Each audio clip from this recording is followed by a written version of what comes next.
ia ser convocado. Eu não vendo para amigo, eu só vendo para inimigo. Ah, então vende para inimigo. Como eu não tô tendo inimigo, eu não tô vendendo ele.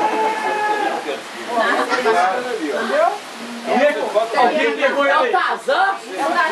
Alguém pegou. Ele tá na água, tem razão. Vamos seguir na outra no trono. Ai, eu sou boba, eu penso, ó, eu ia trazer um banquinho pequenininho, eu carrego tudo. Se eu tivesse um jipe, eu carregava na cadeirinha dessa com pouco espaço. Essa talpa aqui nós já lavamos. Eu não vejo ficar em pé. Eu vou voltar daqui. Quando a gente acordou aqui, uma turma de motoqueiro de gente em cima tomando banho de cachoeira. Quando depois a gente passa no lixão lá, já carrega tudo. Papai! Agora, meu amor. Vai! Vai! Vai, Rafael! Vai! Vai lá ver o Derisóide trabalhando no fundo da água.